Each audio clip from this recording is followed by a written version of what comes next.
Hello, I'm Emily Slade, and welcome to Future You, the podcast from graduate careers experts Prospects. Whether you're recently graduated, stuck in a career rut, or just curious about what else is out there, we can help you take the next steps towards Future You. In this episode, I talked to Tasha Wright, who along with her partner Dan set up DPL Catering in East Anglia. She talks about their journey from sole trader to limited company, the ups and downs and all the things she's learned along the way. Hopefully her experiences and advice will help you if you are also thinking of starting up your own business.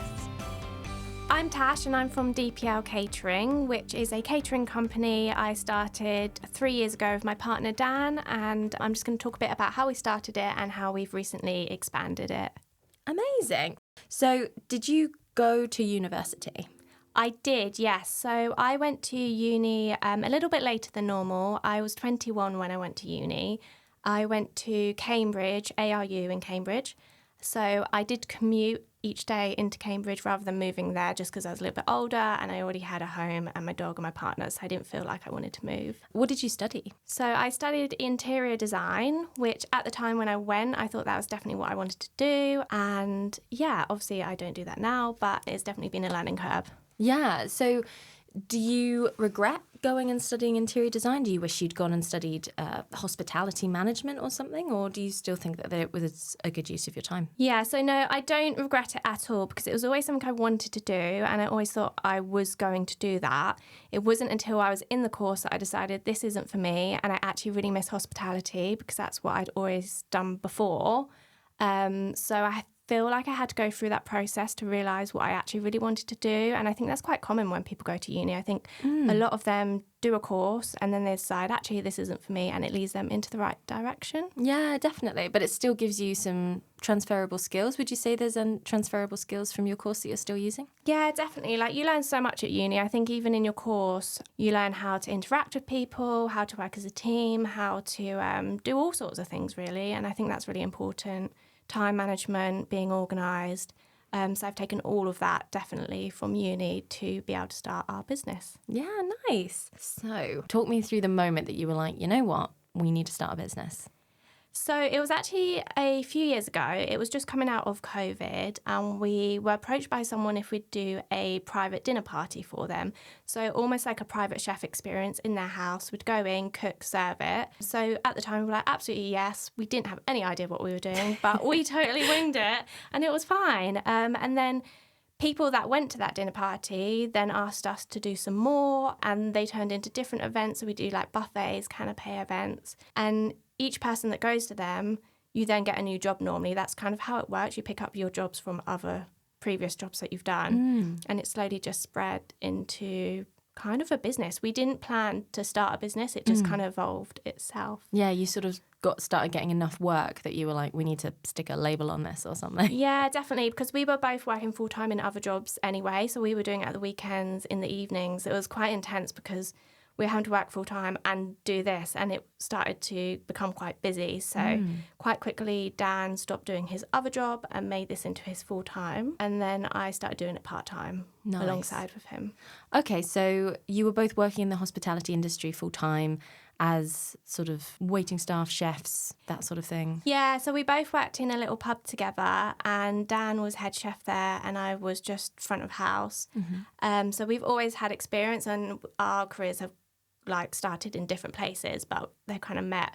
And then, yeah, so that's all we've ever done together. Like, I've never tried anything else. Obviously, I've done interior design at uni, but that's the only slightly different thing I've tried. But I know Dan has only ever done hospitality. He's not done anything else. Nice. And so when you were getting these offers to come in and do these private functions, was that specifically through the pub, or was that just literally like the two of you because they'd tried the food and been like, this is delicious, we would like some?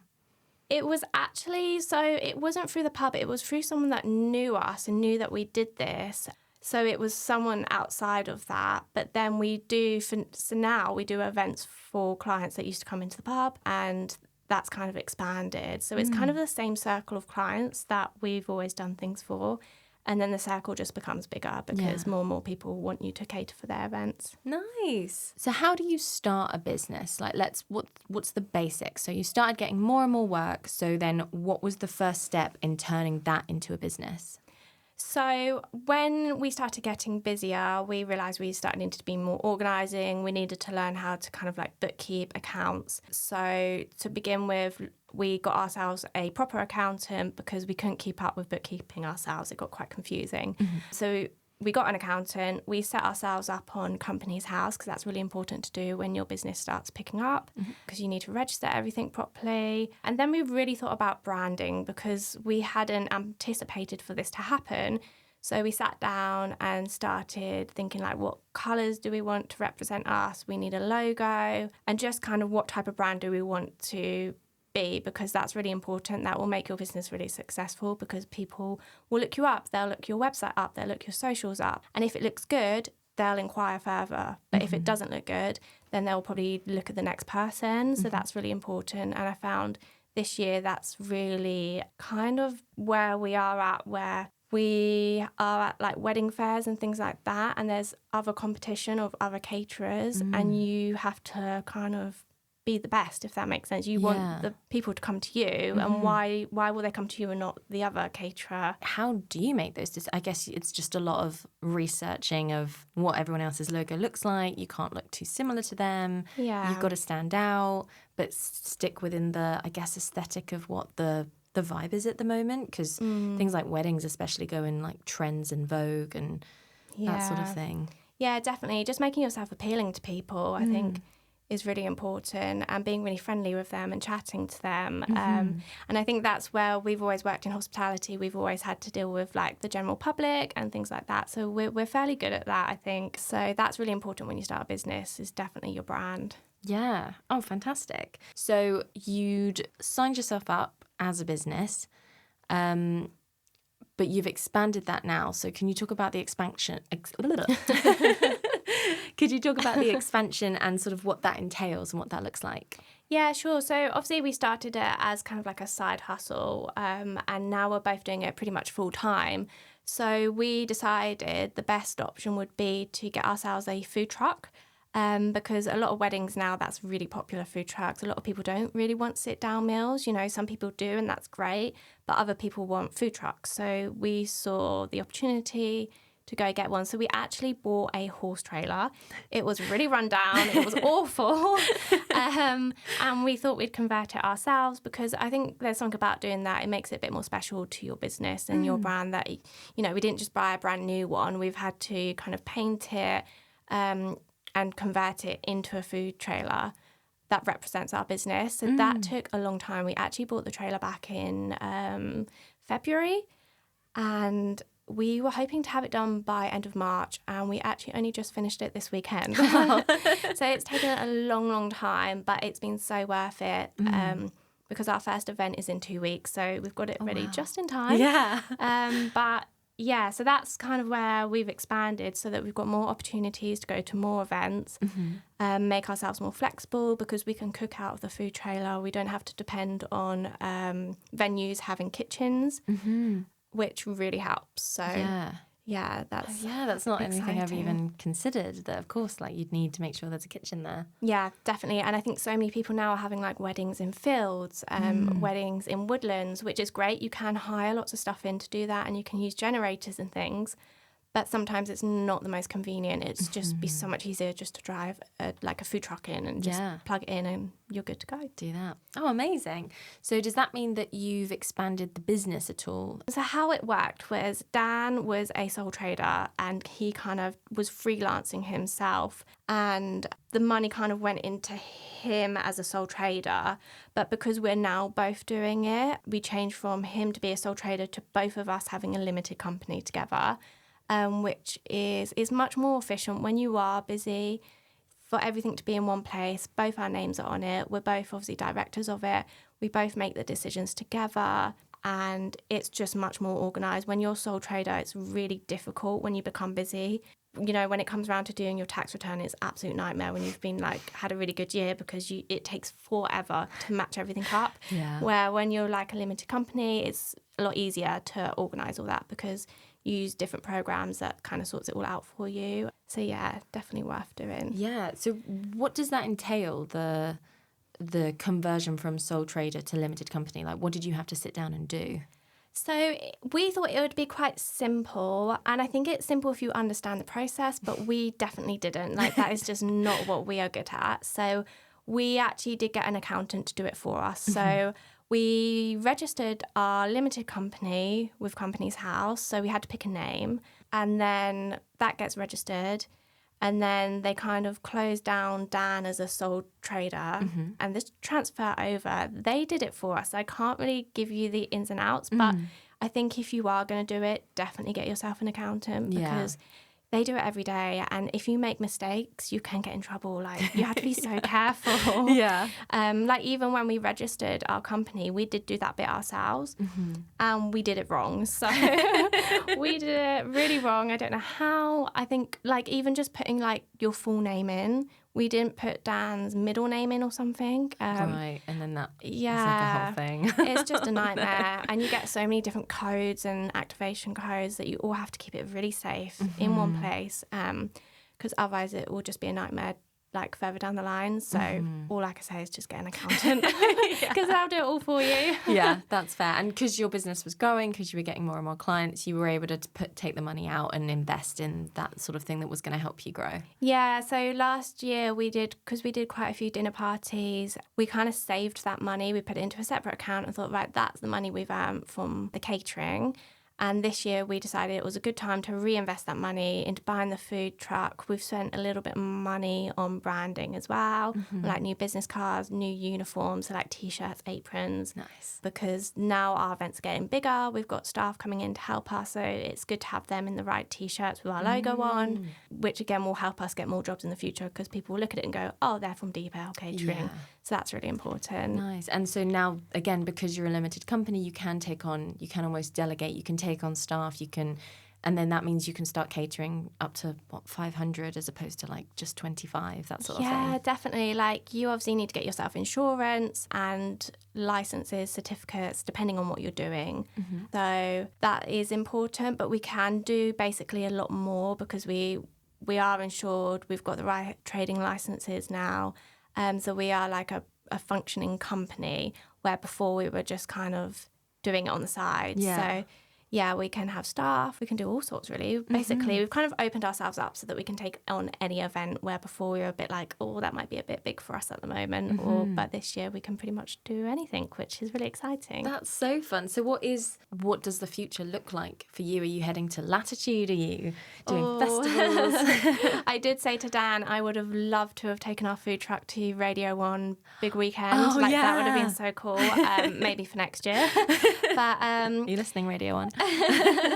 Yeah, please get us in on that. We'd love to do that. But so this year we're just doing like small food and drink festivals with the food truck. So we're at Colchester Food and Drink Festival, which is at the end of the month. Nice. And then we're doing Aldeburgh Food Festival as well, which we're really excited about. That was something we wanted to do, but we didn't think we'd get a place this year because we're not like a huge company at the moment, but somehow we did get a space. So I'm really, really excited about that. And we've just got some like private events going on. But next year, I think our plan is to do more weddings. Like, we really enjoy doing weddings. They are like really exciting days. They're long days. They're such special days for people. And the whole process, or like build up to the wedding with the client, is really fun because you're designing menus for them for their special day, and going through lots of like details. So we really enjoy that. So hopefully next year that's kind of our main thing that we'll be doing. Yeah, nice. That's really exciting. So you're currently sort of based in the East Anglian area. Do you think, especially now that you're on wheels, that you'll start heading west or north or south more? Yeah, I mean, we are open to anywhere, really. If we get an inquiry, we'll try and make it work. It kind of depends where it is. I think our trailer can really only go so far. Like, I'm not sure how far that is at the moment because obviously it's quite a slow...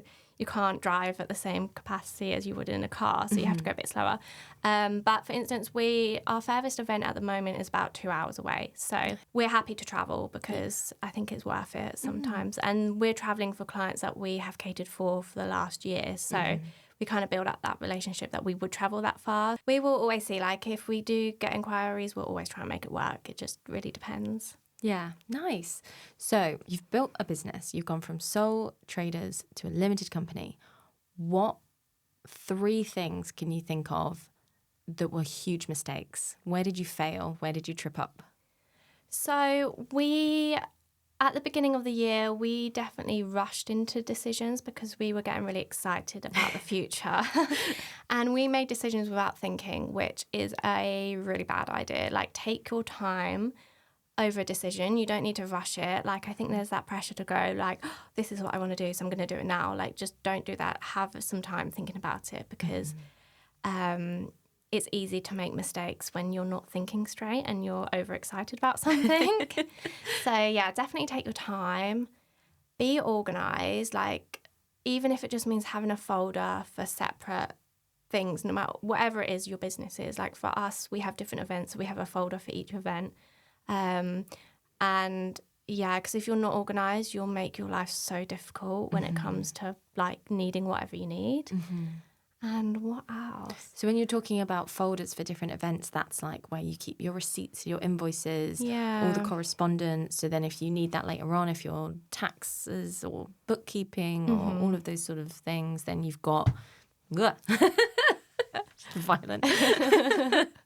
You've got it on the shelf. You can pull it down and be like, right, this is when we did Dave and Sarah's wedding. Absolutely. I think especially when you're a limited company, it is vital you keep every receipt. Any money that you've taken out of the business, you need to be able to show why you've taken it out of the business, and it does relate to the business.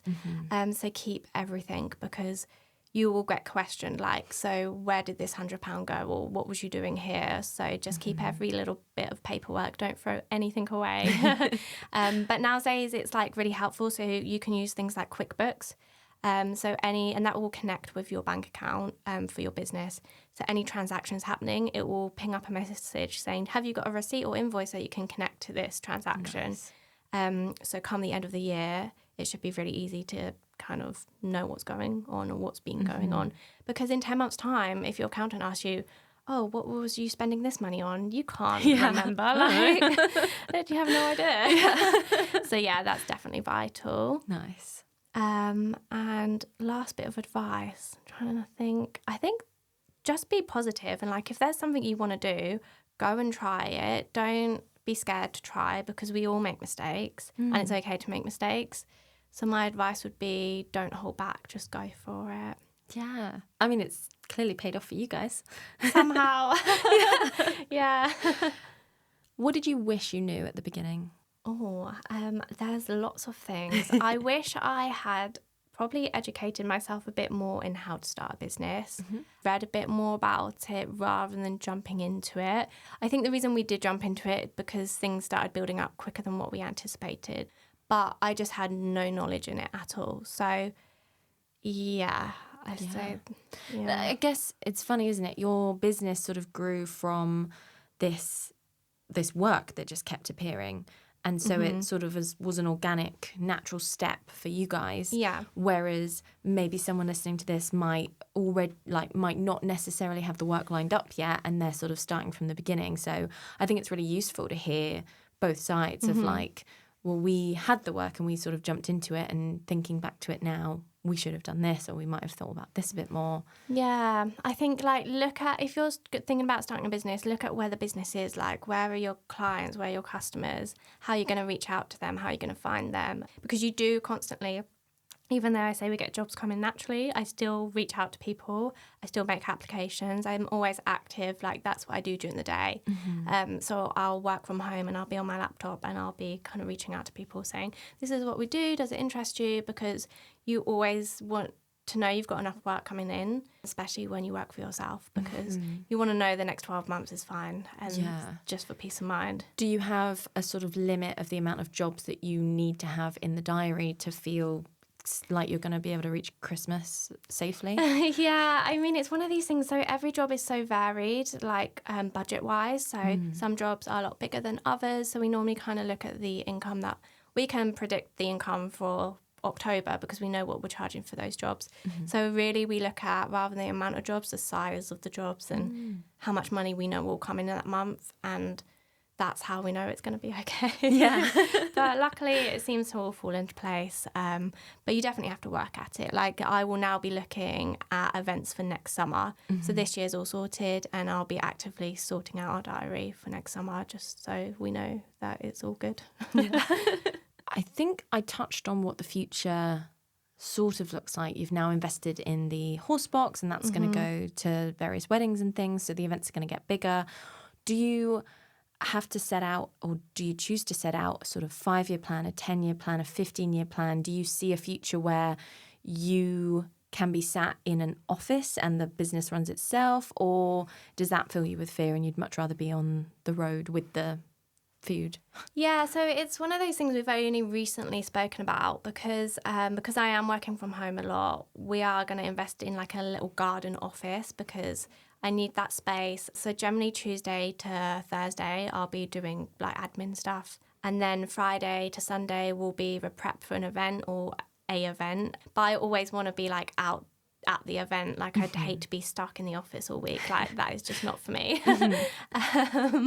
So unfortunately, there has to be like office time when you have your own business. Like, you can't avoid it.